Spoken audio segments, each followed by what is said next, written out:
Hey everybody, so here's another very small-ish update on the SPI ball python behavioral study.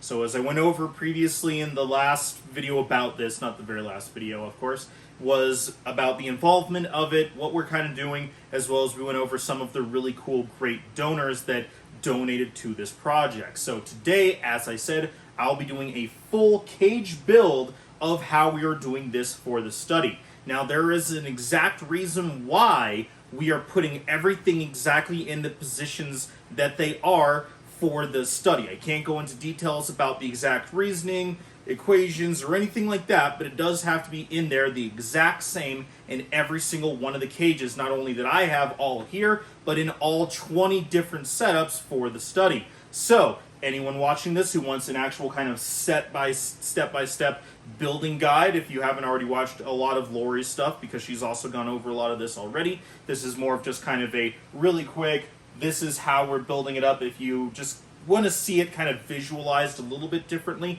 or if you're not an actual member or subscriber of Lori's, which I imagine there's a fair bit of crossover, and you are really interested in this, or heck, you even want to build a setup for your animal, whether it's a ball python or not, this could be applied to a many number of commonly kept species of subtropical or tropical snake, and heck, even reptile in general, because we're using adjustable basking slats and ultraviolet light. So even if you have something with legs, this could also work. This could also give you a good idea of how you want to do your own setup. So let's get into exactly how we're doing this. I'm aware that some of the things are going to be a little bit off, and a lot of that is because, number one, this is based out of the UK, and they do things a little bit differently than we do. And then number two, again, everything has to be done the exact same way for the purposes of the study. It may be done a little bit on your own, or heck, you maybe have even watched my videos or other videos that have shown to be doing it a little bit differently. Again, this is for the study. This is just an example of how we're doing it. And if you need to do something similar or the same way even, here we go.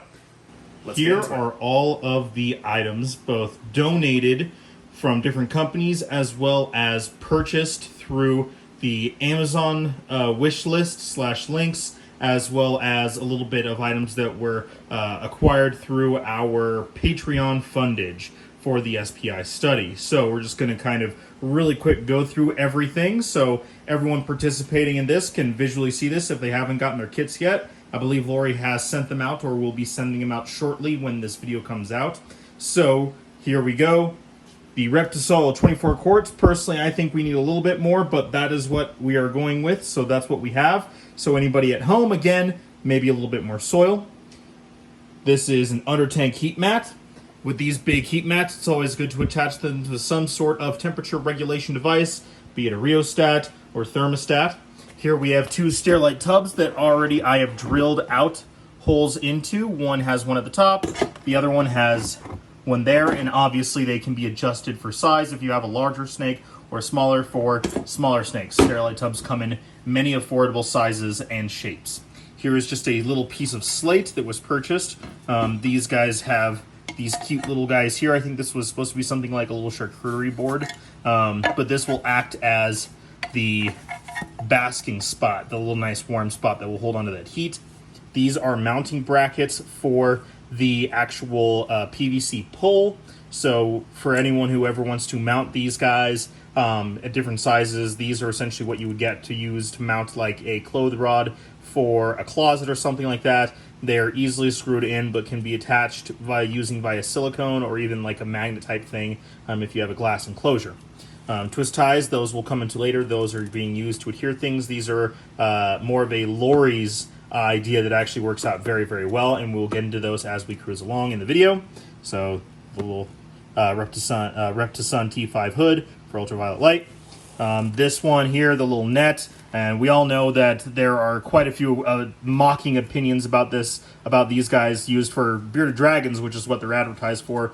Throwing these in with ball pythons, I'm sure we'll probably get a little bit of a ha-ha at that, but it works out for a little bit of just enrichment and for something to interact with.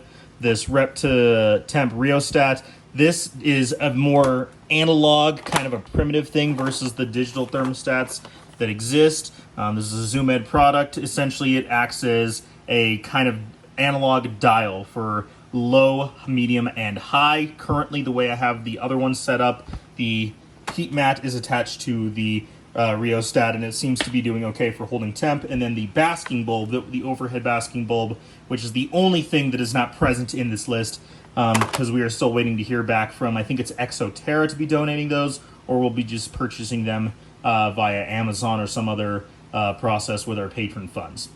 This is a digital timer, so we're running a 12-hour on-off cycle for ultraviolet light and the basking bulb, so that'll be really good for that. These are kind of the standard black. I think this is, what size is this? The large. So these come from Pangea, but you can get these from like Reptile Basics and other different websites. They have these of different sizes. For the larger snakes like Penny, my almost 4,000 gram ball python, she obviously has a larger one. This here is an essentially arboreal hide hanger. So what this is this will actually, and I will show you how we attach this in the video, this attaches to the top of there, so we'll attach under here kind of like this, and it has this cool little track right here, and anyone can order these things. These are really, really cool, and it allows that little track right there in that little lip for that to slide in and out on. This was purchased through the Amazon link. These are kind of the standard Crocs. These are pretty big, which is really cool. I usually use, I think it's the medium or the large Croc. I think this is like the XL or something, and obviously there's the actual size of them on here, and this will be really good. This is machine washable, pretty easy to use. The actual digital thermostat, this works pretty well. It has the long little probe on there, so this is what I'll be using to attach the basking bulb. If how the setup per the actual study says to do it another way, I will be doing that. That's just how I am roughly setting this up on my own to see if I can get everything started. Again, by Amazon, this is just something for them to interact with. It's just a little something for them to go, hey, what's this? Big block of sphagnum moss to aid in humidity. These will be going into these little Sterilite tub hides, which is why the holes are a little bit smaller than these larger holes here, aid in holding into that humidity. This is a cool, the little fake plant. This one's actually very long. This is what we're going to be using to wrap around the PVC tube half log wooden box, and then these guys are the 2 hides from BlackBox. So 1 hide, 2 hide, 3 hide, 4 hide, 5 hide, 6 hide. So lots of hides for these guys, right? As well as obviously our really cool donated ones. This is the dubia cage one, and obviously I sealed it, and I'll be showing everything about that, how we seal everything like that. This is the little inset tube for the electrical cords, because how we have to do this is a little different, as previously mentioned before. So in the UK, where the study is really being headed up, they have a lot of times their heat equipment actually inside of the cage. And in addition to like the hanging lights that would be there with a little cage to go over that, they actually have little sleeves essentially for their belly heat elements to slide into, so the animal can't physically come in contact with that. We don't really have the ability to do that, so what we have are these little glass cutting boards, and as you can see, the awesome little reflection here. So what these are tempered glass, so this is meant to hold up to high temperatures, a fair bit of wear and tear, because these are a glass cutting board. And yes, we did test these over a long period of time to make sure that they can withstand the high temperatures of sometimes 100-ish degrees before we hit the correct basking temp of the reptile heat mats. These work really well. So essentially what we're going to do is we're going to have the heat mat adhere to the bottom of, and I will go over all of that as we go throughout the video. It'll adhere to the bottom of one, the other one will sit on top, and it will sit right here, kind of like that. And that's where it'll be 1 hide, 2 hide. So you'll be getting heat on both parts, and then out through here. Yes, in the case of Dubia and several other different cage manufacturers, again, if you're part of the study or if you're wanting to recreate something like this at home, they do have these really cool little sides here. Sometimes they're the back that are pre-drilled out for the cords. This is something they wanted to have with very, very little amount of cord exposed out, so they got these little grommets, and so we drilled out the back and then put in this, so that way the cord will go out here. And yes, this is adhered to there, and I will go over that as well. And then last but not least, the PVC tube that is going to be 4 foot long. So that's what these are. For the shipping purposes, we had to cut them in half to be able to fit into the box. So that's why we included this little adapter. If you're doing this at home, you can just buy one piece of 4-foot long tubing or however long cage you want to do this, because again, this cannot be this can be done in more than one cage. And then technically last but not least, we have a piece of wood. So backing it on up. There we go. So now we're going to get started on actually assembling this guy. Okay, starting up. This is the dubia cage. So if you are someone at home, or if you're one of the other ones and you have a different setup, grain of salt essentially this, but they're all essentially the same footprint and build. Essentially, a lot of the time we're dealing with a PVC cage, sometimes with metal, sometimes with solid PVC panels. Sometimes there's a ranging size of lip. This is more plexiglass, or actually this is actual glass right here. So first things first, once we assemble this up, clearly you're noticing that there's no lid here, and that's for a very specific reason. That has to do with the sky hide that we went over in the list of different items. It is much easier after assembling one of these at Lori's facility together with her, that it is much easier to attach the sky hide and technically even the hanging hammock on the lid before we actually attach it to here. So that's why it's off, and I'll show you exactly how we do that later on in the video. So the first things first, because we're dealing with animals that need high amounts of humidity, so if a lot of these cages don't have a perfect seal. Sometimes they include sealant, sometimes they don't. So in the case that they don't, what we're going to want to do is get aquarium sealant, or basically animal safe silicone sealant. I say aquarium because that one I know for sure is 100% animal safe. A lot of times you can find the 100% silicone, and those usually are animal safe, but I like the aquarium ones, although they come with a heavier price tag. So then what we do is we just go through and put a little bead down on all the different little seams, and then we'll usually run either, I usually, because I've been doing this and I've sealed aquariums before in the past, I'll just take a glove and then I'll actually run a nice solid consistent amount of pressure along, just like this, along all the different seams of the cage, and then allowing over 24 hours for it to cure. And as long as we're doing that same process, we are going to talk about the little grommet hole here in the back. So, as I mentioned before in the list of everything, a lot of cages usually have something here in the back, or in the case of the dubia cage, they have them here and here on the sides, and that is meant to have what is usually above or on the back side things with electrical cords to be ran out, and that way your animal isn't pulling on them too much. So they wanted to limit that as much as possible. So what we did is we just took a little hole saw. You can buy that if you are not feeling super well inclined. You can also use like a soldering pen, but essentially all it is just a little radial saw, not radial saw, just a little saw bit that you can sit there and drill through just like that. And then we use that same animal safe of silicone, and we attach it to this, and then again allowing that 24 hours to cure. So build the cage, step 1, step 2, same day, allowing 24 to 48 hours to cure. Now let's get into actually building the cage, right? So first things first, because we are having to put the heat element inside of the cage. So we're going to take this one, and we're going to open it up, and then we're going to adhere it to those glass plates. Again, over in the UK, they have the ability to have essentially like it's a little product that's a sleeve where this slides right in that limits the amount of any sort of granular particulate. So what we did is we tested this a number of times, and so what we're going to do is we're going to take this the little glass cutting board, and we're going to attach it not quite in the center, but we're going to put it right about there.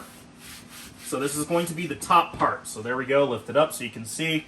There's a little bit back here. Nice good solid lips in between, and then we're going to take the other one. Now they come with these little things on the edge right here. These are essentially meant so that way they don't get damaged in shipping. I'm leaving them on. Doesn't really serve any real negative impact, but they do have these really cool adhered little rubber plastic feet, which makes it work really well because there's this the little black piece back here that houses all of the actual electrical parts right there. It makes it so that way it can sit almost flush just like that. There we go. Just like that. Like that. There we go. Ha ha ha ha. So, just like this, and we're going to have it right here.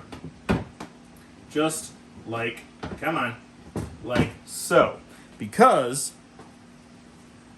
essentially what we're going to do is here are our two warm hides where it's going to sit basically like this, to where there's going to be heat under both this one and this one. This one will have lots of sphagnum moss, this one not so much. So then now that way the cord can run out through there. So we're going to do that really quick. Saving the twisty tie for later. Twisty tie, this little guy right here. We can pop this out. So the silicone was adhered to this outside, so this can't be pulled out because a large or a motivated snake can absolutely pull that out. So we're going to take this, and we're going to run it through, just like that. And then we can attach it to the rheostat or the digital thermometer after we are all done building the cage. So this way it can run back like that. So the cord is not really interfering at all. And then up like so. That way it's high enough to that way it won't interfere or have any of the substrate loose out right there. And speaking of substrate, let's get into the substrate. So this is the Zoomed Reptisoil. We'll be dumping the whole bag on there. So this is this guy. I'm going to pour it right on top of the glass so that way I try to eliminate any possibility of me shoving any more than necessary of the substrate in between that glass panels, because it's not a perfect seal. And again, I know it seems really weird, but we did do a fair bit of testing on this process before we just actually committed to setting it up this way. So we're going to spread it out just like this. Nice thick layer of substrate. As I mentioned previously, personally, I would probably add a little bit more, maybe like 1.5, 1 1/3 bags of this, but that's okay. So here we go. There is the substrate. Easy peasy, right? So that's where those will sit. And then we have 1 hide, 2 hide. Normally you'd remove this little piece right here, this little plastic label, the sticker label. There we go. Words are hard. So just like that, there is that. Now, the basking spot is going to be on this side of the cage. So what we're doing is we're taking this, adding 1 more hide, so essentially 1 hide, 2 hide, 3 hide, all on the warmer side of different, ooh, I mixed this up, I apologize, like this, there we go, and then like that, because this is where the basking bulb is going to be, is over on this side. So that way you have more humid hide with a little bit of heat right there, but not fully on there, as well as we're going to have other hides over there, right there. Sound good? Then over here, we're going to take the little cool BlackBox hide. These guys are really cool, and that's where this is going to go.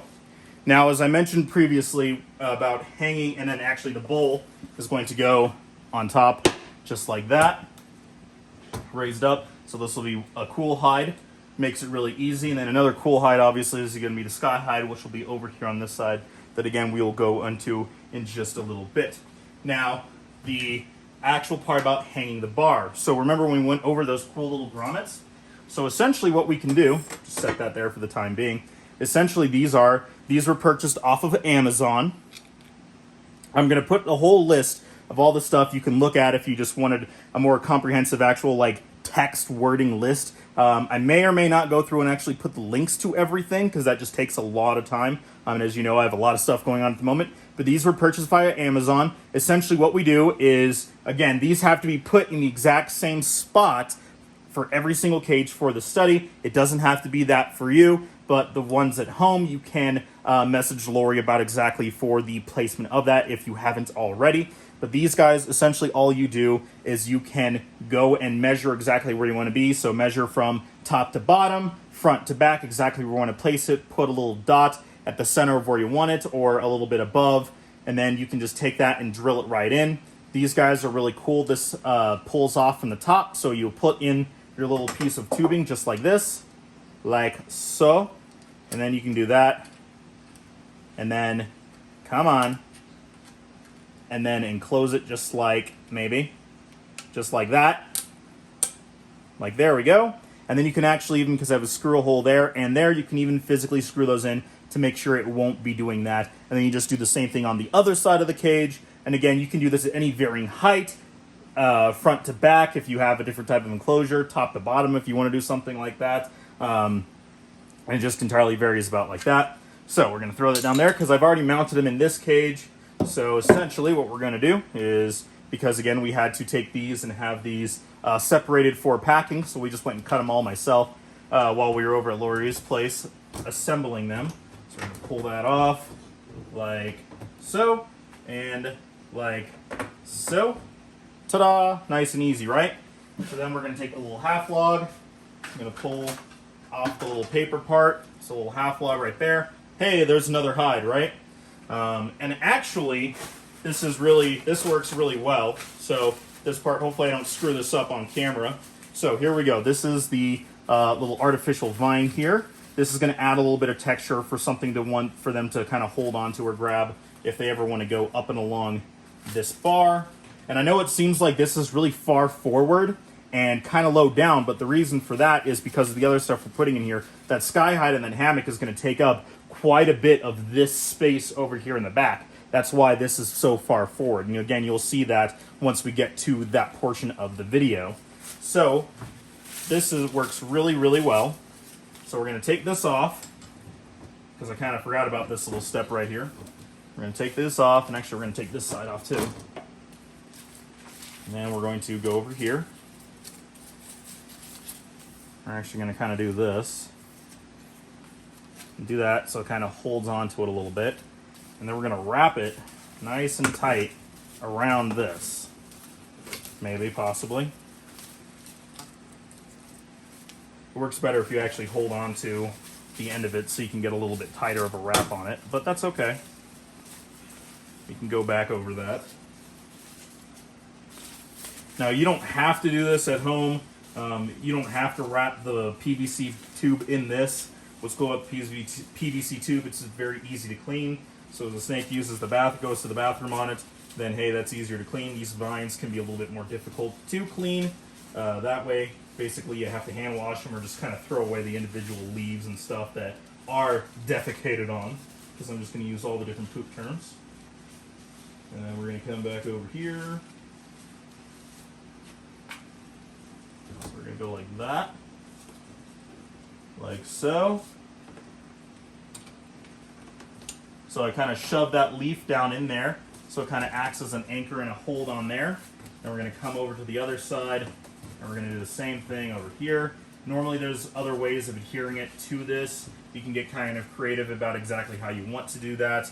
And then yes, I understand that for the study, this is not going to be exactly 100% the same, but what a lot of really matters is the spatial use for this. And so this will occupy the same space part. So, okay, there's that. And then last but not least, before we get to the top portion that we're going to cut away from, is the fun little ball here. This is just the dog exercise or play ball, this little guy right here. We're going to set that just kind of like there, and that's one thing for them to interact with. Now, I'm going to show you exactly how we attach the sky hide and the hanging hammock, and then you can see the full, really nice setup for the full cage. Hopefully this comes across well on camera. So, this is the lid portion. For the study, they all had to be screen lids because they are essentially under the assumption / it's a lot of the commercial ones used all have screen tops. That's really what's the most available. Most of the solid top ones come from primarily US born manufacturing ones that do the PVC enclosure, so screen lid. So using a little bit of creative liberty here, so essentially what this is this will be the top front portion of the cage. So once it's all nice and set up, it'll sit like this at the front.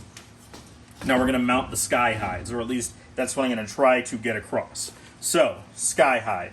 These guys are really cool. This is basically just a custom piece of PVC. Pretty simple in design, but it has that really cool divot in there. And essentially, sorry, hit the camera stand.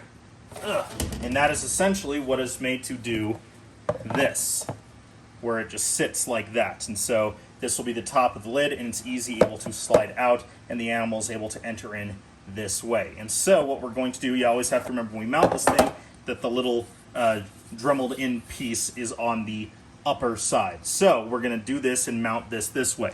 Now if you notice, there's a couple larger holes here. Depending on your screen top, because obviously if you have a solid lid enclosure, you can just drill it right in.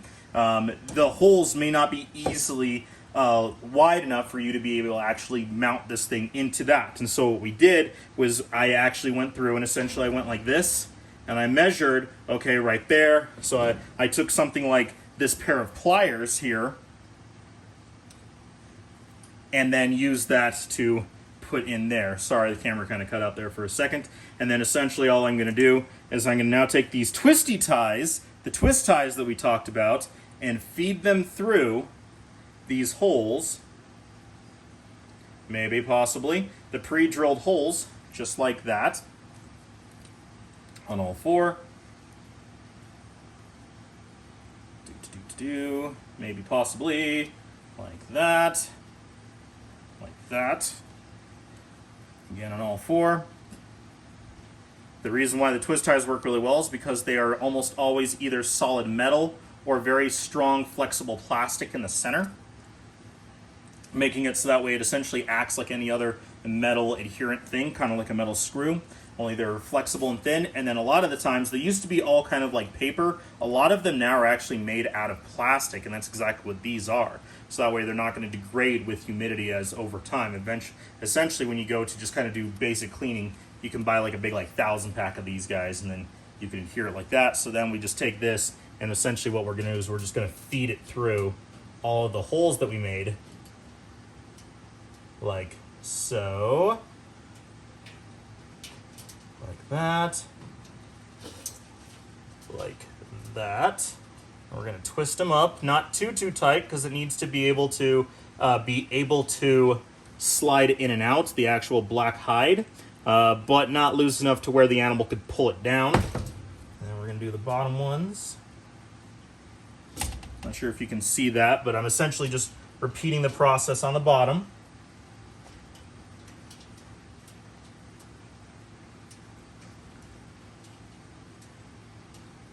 For anybody wondering, again, this is not me really giving anything away for how we're doing the study. This is just exactly how we are going to set up the cage. There's reasons why and exact specifications for what we're doing. Can't go into that, but again, this will work as a pretty heavily cluttered enclosure. I'm just twisting the ones up here on the bottom. So now we're going to back the camera up just a little bit, so that way I can lift this up like so. So you can see that it is fully attached with those twisty ties. And then we can take this and slide it on.